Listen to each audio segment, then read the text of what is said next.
welcome back, folks, to Run It By My Lawyer. I'm really excited. I heard from a few people that had questions during the last week.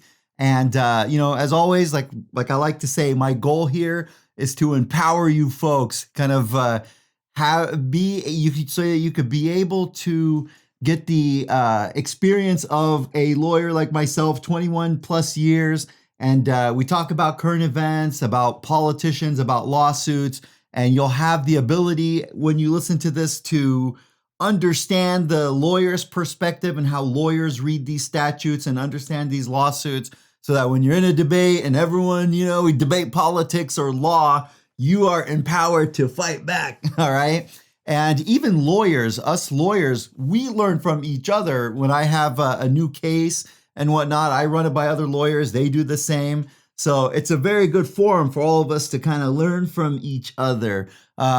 Sort of like if there's, a medical issue, I always ask doctors about it, or the vaccines, I ask doctors, or if there's funding or a potential, new tax bond to build a new bridge, to renovate an old bridge or something, I would ask an engineer, right? So my goal here is to provide the same for you from the lawyer's perspective. And of course, our war against the word literally, right? You literally never have to say the word literally, okay? And if you ever catch somebody, I literally went to the store 3 times that day. They could have just said I went to the store 3 times that day.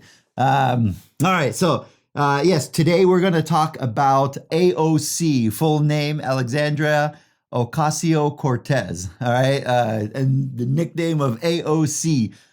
She became a congresswoman at 29 years old, went from bartending to Congress. She literally went from bartending to being a congresswoman, all right, at age 29. And she was the first person of color in the New York 14th district to get into Congress, okay?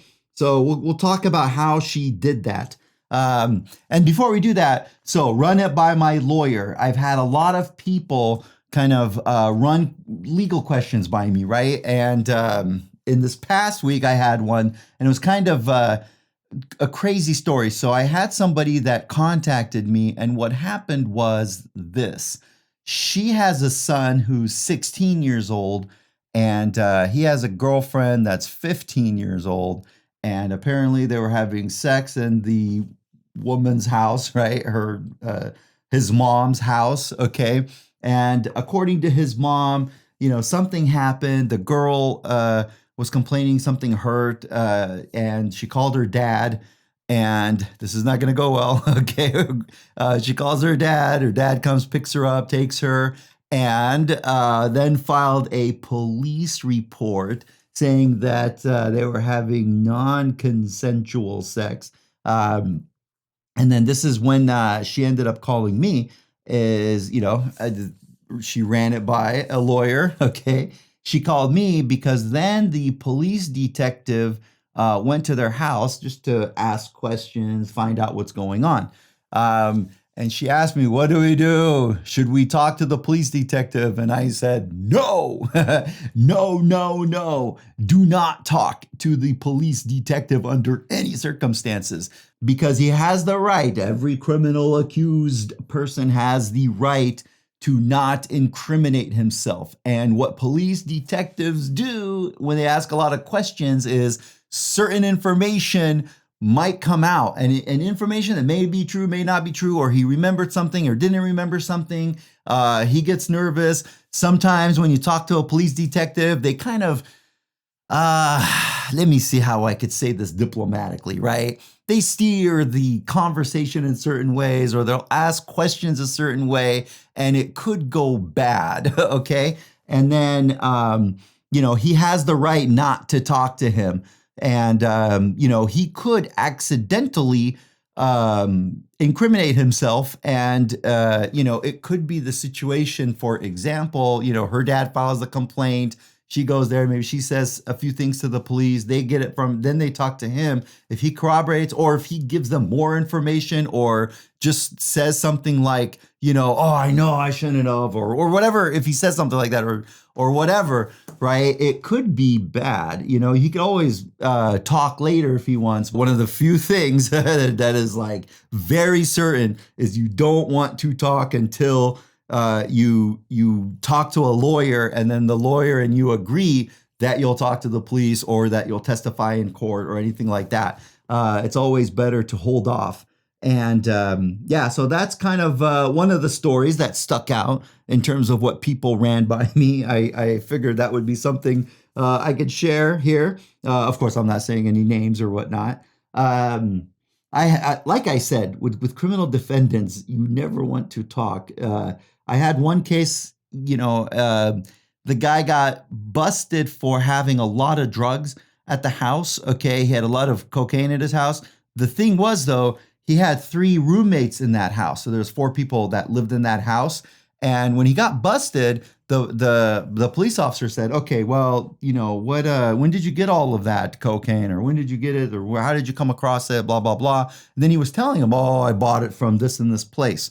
So what happened was, by him saying that, he incriminated himself because he then proved for the prosecutor that it was his drugs, right? Had he not said that, the prosecutor would have had a difficult time proving which one of the 4 roommates was the one who owned or possessed or had control of the cocaine, right? So by him talking, he incriminated himself, and that was the biggest kind of building block for the prosecutor. All right, but my best advice is just don't have drugs and don't commit crime. All right, so now let's talk about AOC.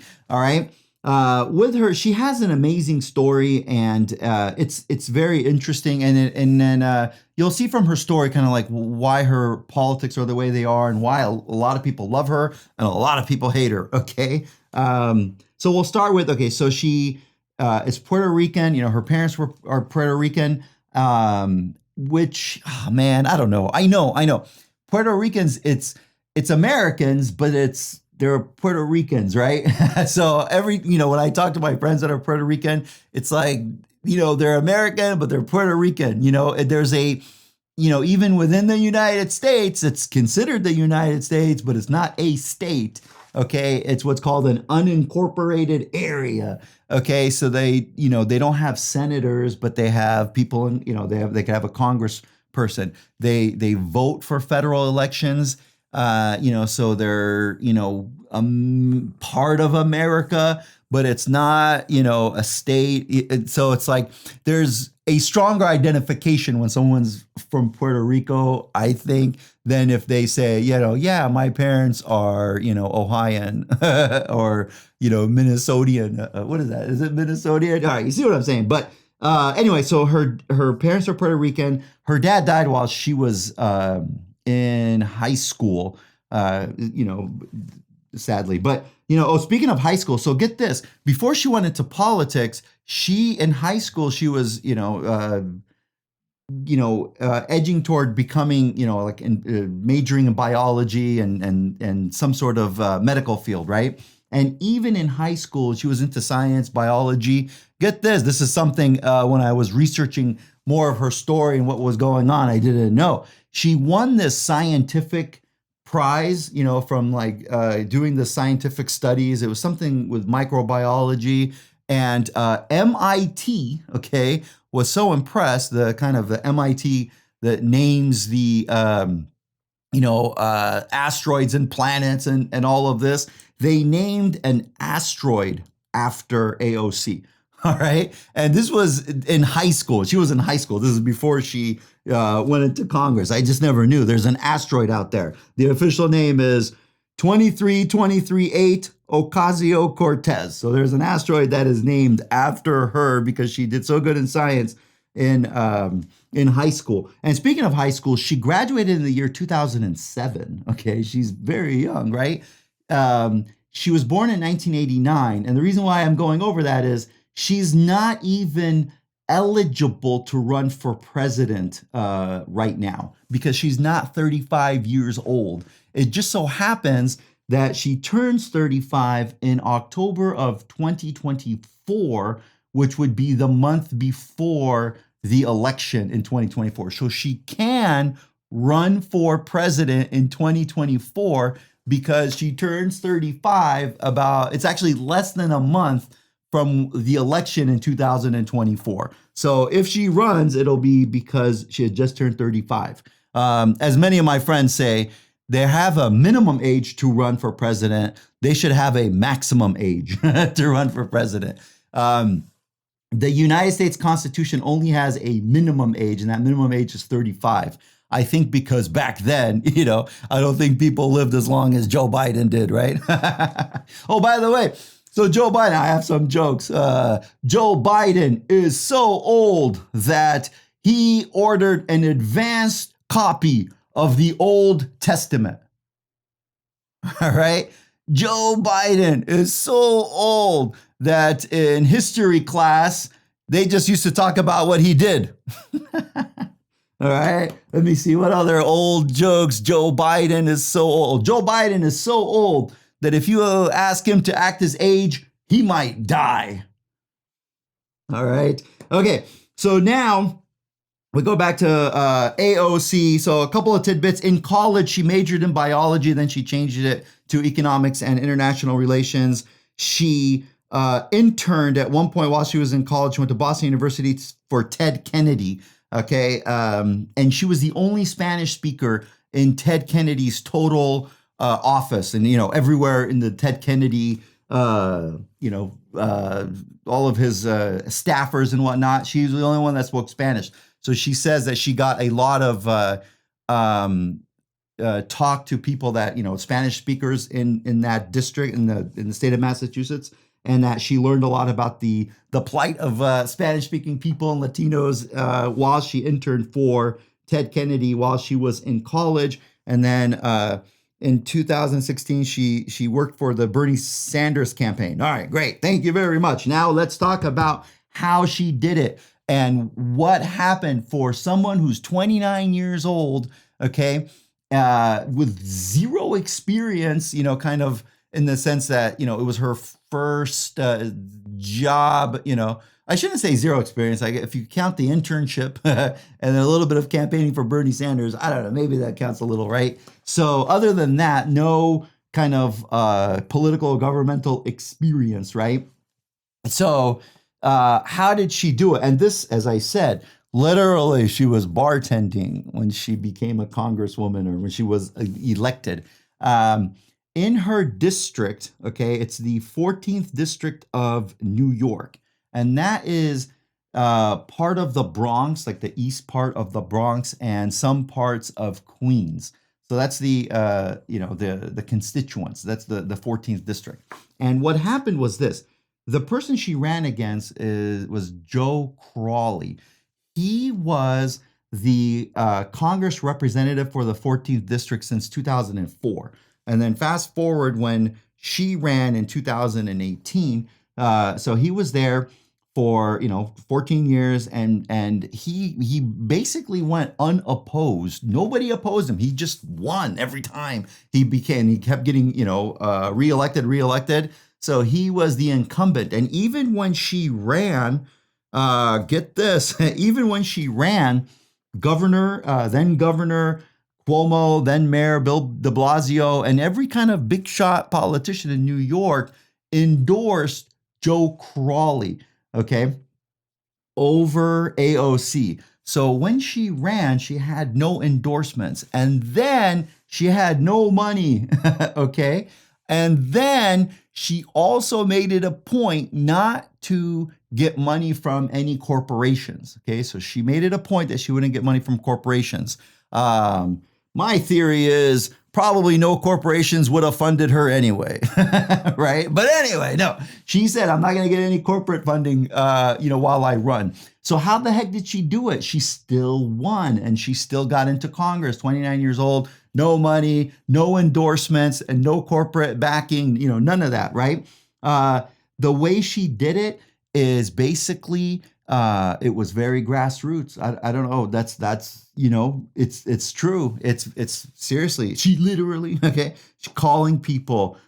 She did very good about her Twitter accounts and Instagram accounts and kind of people talking to other people and endorsing her, like, in the communities. She went out there. She was, going door to door. I mean, she seriously did all those things, and she was on the phone. She was talking to people in different restaurants.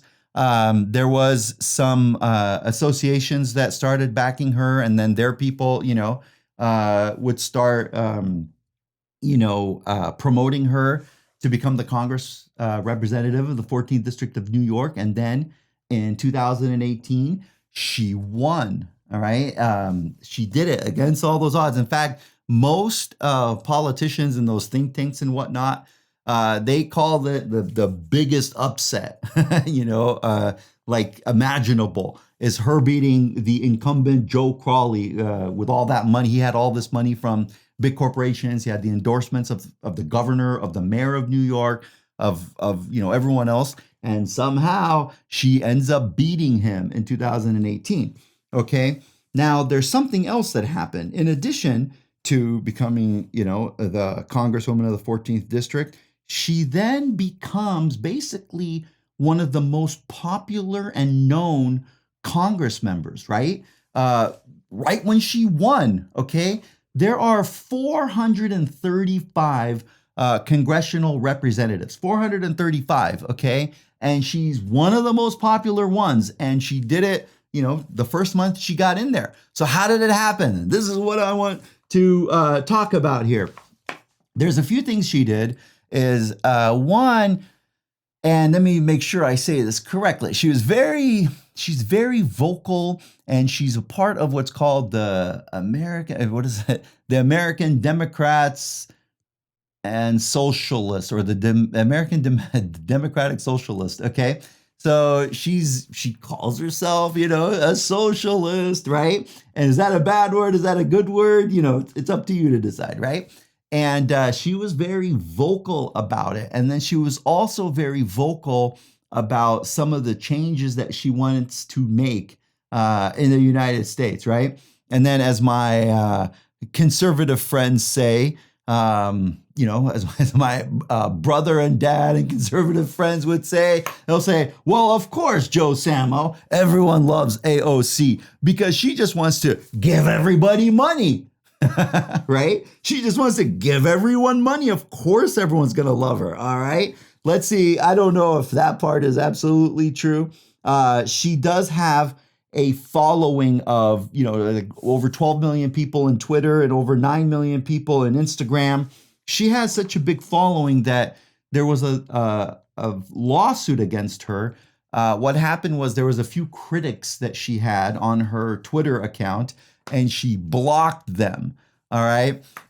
And listen, we've all been blocked, right? I'm sure I've been blocked. I think I grew up in a time period, before the Twitter and whatnot. So not many people blocked me because they just didn't have the technology to block Joe Samo back then. But she blocked her critics. All right. And one of them, actually a few of them, sued her for blocking them. Okay.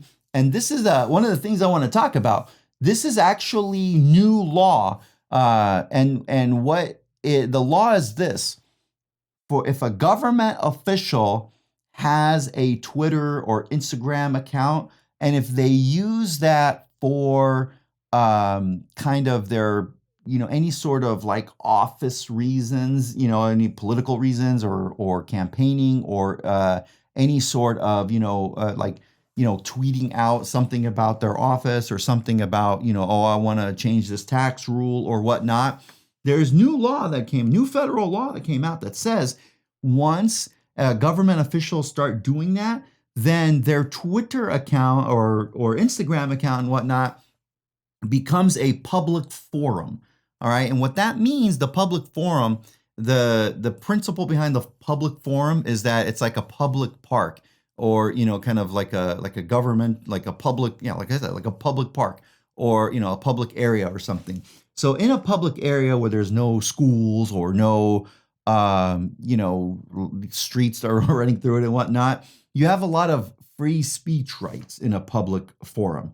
Of course, you can't start making terrorist threats, or what do they say? You can't yell fire, right? If there's no fire, things like that. You can't. But in a public forum, you have a lot of free speech rights. So some new law that came out just a few years ago is that if a government official has one of these social media accounts and they use it for their official kind of capacities and responsibilities and promoting or campaigning, then their account becomes a public forum. And get this, it's a violation of free speech for them to block critics, okay?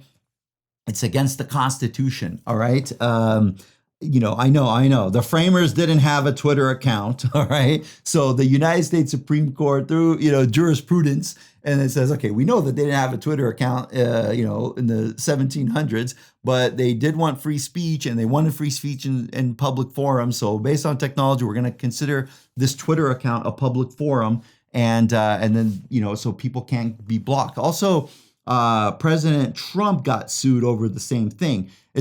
His case was kind of funny because he did not lose his case. And let me tell you why.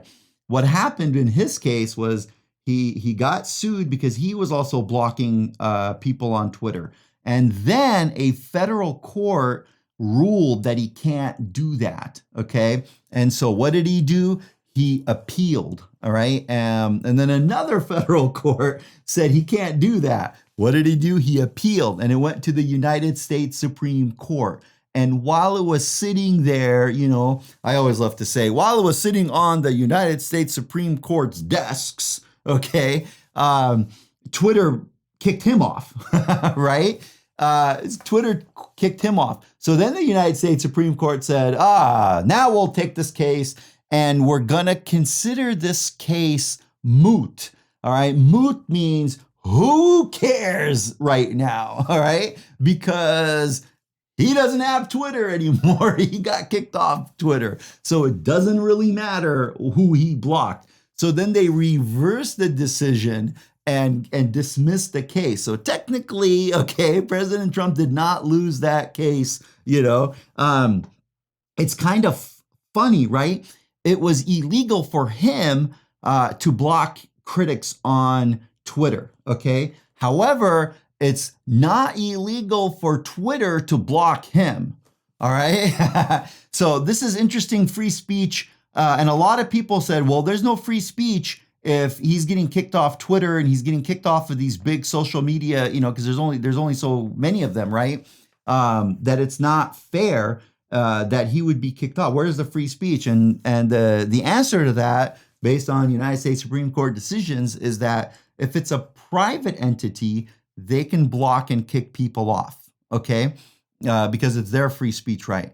But when it's a government entity, so it's the government entity that has its own Twitter account, they cannot block critics on their account. And because then, it's a government that's kicking someone off, all right, of a public forum, not a private company. All right. So for better or worse, that is the law. Okay. In that respect. Okay.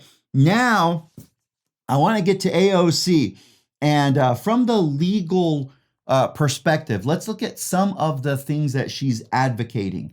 Okay. First and foremost, free college. Okay. And a cancellation of student debts. Okay. My God, that is a crazy one, because there's about $1.6 trillion of student debt. All right. Now I want you to be empowered. I want you to understand the legal kind of aspects of this. How the heck can the government cancel this? Okay. A lot of that student debt, actually, I shouldn't say a lot. Some of it is the federal government's the lender, okay? Some of it. And most of it, it's private banks that are the lenders to student loans, okay? And so if you cancel it, some people mistakenly seem to think that, oh, it's not taxpayers that pay it because it's the banks that then have to pay it, right? Because it was their lending. But that's not true because the Fifth Amendment, right? You cannot take something away without due process and just compensation. All right. So if you have a private bank that lent money to a student, you can't then, the federal government cannot just come in and say, we're going to cancel that. The only way to do that would be they have to compensate that bank, right?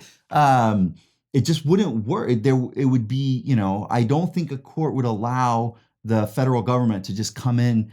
I'm confident that courts would not allow the federal government just to make a law and just cancel debt, like private debt. They would have to. I think they could get away with it if they pay it off. Okay, so that would be a big amount of money for the taxpayers to pay those private banks to cancel the student debt.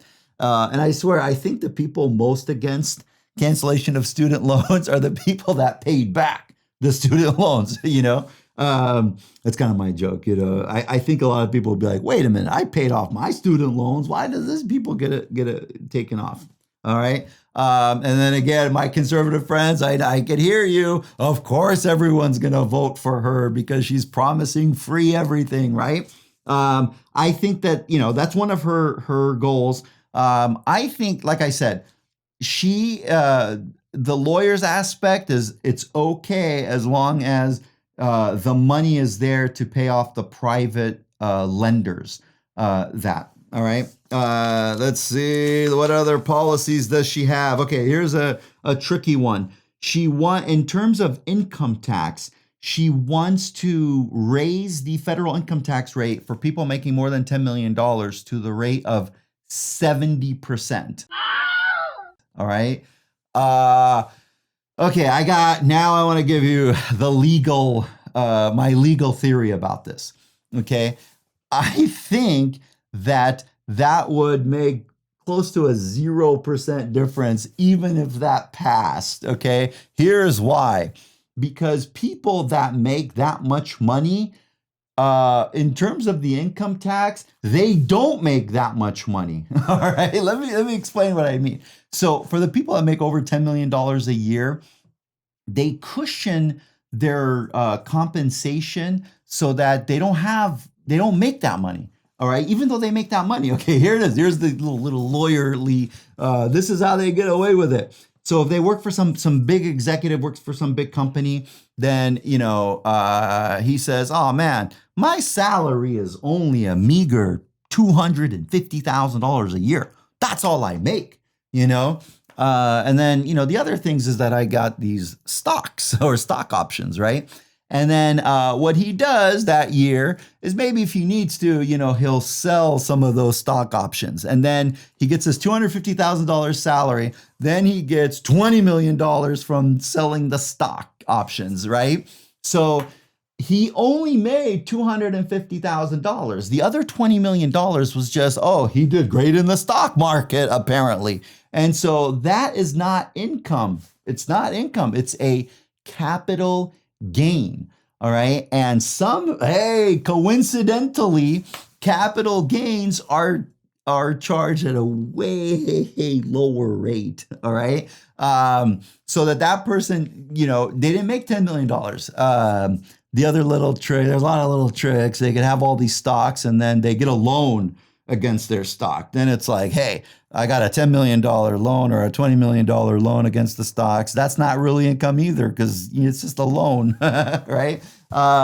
So in my view, I think her saying, let's tax the rich, that's not the way to do it. She can make it, I highly doubt there's a lot of people that have an actual income that's taxable that's over $10 million.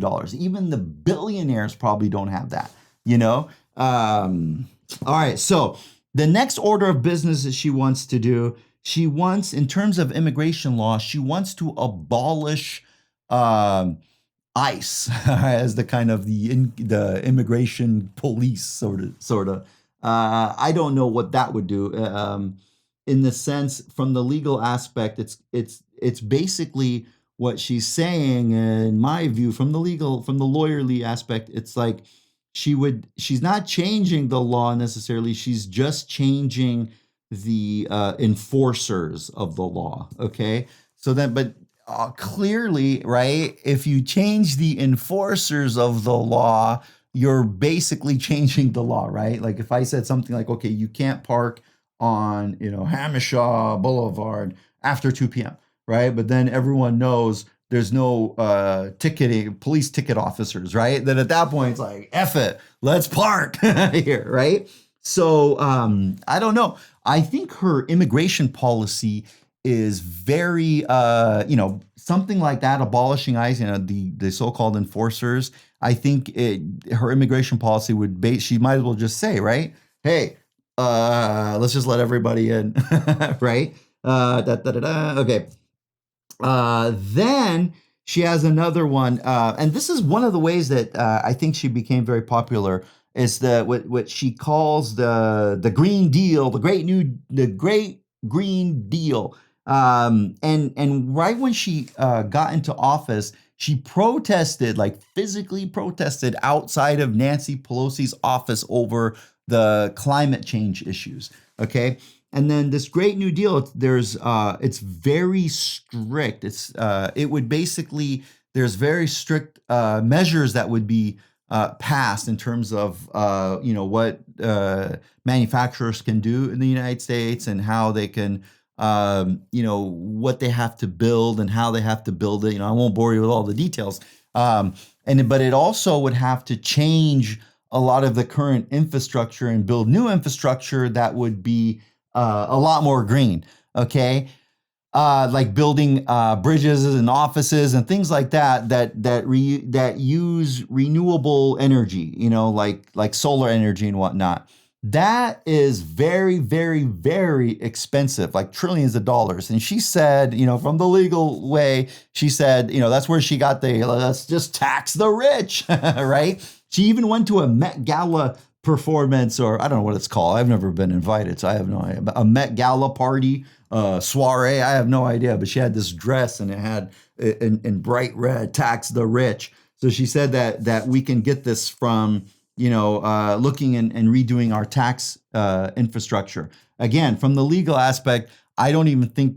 I think she would have to do some crazy things like tax capital gains higher. That might start a revolution in terms of the people that make a lot of money in capital gains.